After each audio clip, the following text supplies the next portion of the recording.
Assalamualaikum warahmatullahi wabarakatuh. Berjumpa lagi dengan Pak San di channel Sanjaya Kembar Official. Hari ini Pak San akan membahas terkait dengan kajian parenting, bagaimana dalam pandangan Islam untuk menilai akhlak seorang anak. Ternyata bukan hanya dari ibadahnya, ada 3 hal yang perlu kita cermati ketika hendak menilai akhlak seorang anak. Di sini juga terkait dengan bagaimana anak adalah seorang individu kecil yang juga dapat kita cek seperti apa mereka mengkondisikan diri dan juga bagaimana akhlak mereka dalam bersikap sehari-hari. Jadi disimak, ada 3 poin penting ketika kita akan menilai akhlak seorang anak.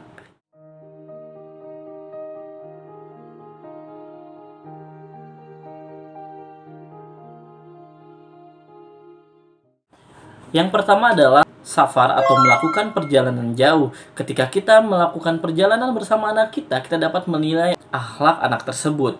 Karena perjalanan adalah suatu kondisi di mana mereka akan merasakan senang, lelah, dan juga bagaimana mereka dituntut untuk sabar dan lain hal. Di situ juga mereka akan mengkondisikan dirinya sesuai dengan kepribadiannya. Di situ juga akhlak mereka akan terlihat ketika mereka akan melakukan suatu hal di saat kondisi fisik dan perasaannya merasa lelah. Disitulah ketika kita melakukan perjalanan bersama anak-anak kita, cek bagaimana kondisi anak-anak kita dan juga bagaimana akhlak mereka ketika bertemu orang lain, mengkondisikan diri ataupun berbagi atau terkait dengan mereka memperlakukan orang-orang di sekitarnya ketika melakukan perjalanan.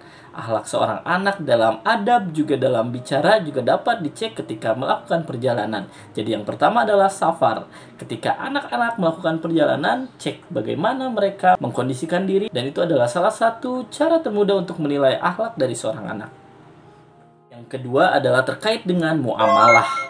Muamalah atau jual beli adalah salah satu juga hal yang dapat kita lihat ketika ingin mengetahui akhlak seorang anak. Ketika anak-anak kita membeli sesuatu hal atau menjual sesuatu hal, di situ kita dapat melihat bagaimana mereka memperlakukan orang lain dalam proses jual beli dan juga bagaimana mereka melakukan transaksi dengan baik. Disitulah akhlak anak kita akan terlihat, bagaimana mereka melakukan kecurangan atau mereka berubah sikap ketika memperlakukan orang lain karena terkait dengan keuangan, atau mereka menjadi pelit, atau terkait dengan bagaimana mereka terlihat berbeda ketika suatu kondisi sosial melibatkan terkait dengan uang. Biasanya anak-anak yang memiliki adab dan juga akhlak yang baik dalam kondisi muamalah, mereka akan cenderung memperhatikan dan juga berhati-hati terkait dengan bagaimana transaksi itu berjalan dengan adil dan juga jujur. Disitulah terkait dengan hal ini, maka akhlak anak dapat dinilai juga terkait dengan bagaimana proses mereka dalam melakukan muamalah.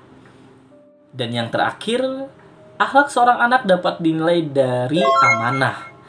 Berikan lebih banyak kepercayaan kepada mereka dan juga buat mereka untuk dapat mengemban suatu amanah terkait dengan kita menitipkan sesuatu barang atau kita menitipkan suatu kondisi seperti tolong jaga adik ya sebentar ibu mau belanja, tolong jaga rumah sebentar ayah mau keluar. Dan itu akan membuat kita dapat menilai bagaimana akhlak mereka dalam menjaga amanahnya. Anak-anak yang memiliki akhlak baik, mereka akan berhati-hati sekali dengan amanah dan akan menjaga sekali kepercayaan orang yang memberikan amanah terhadap mereka.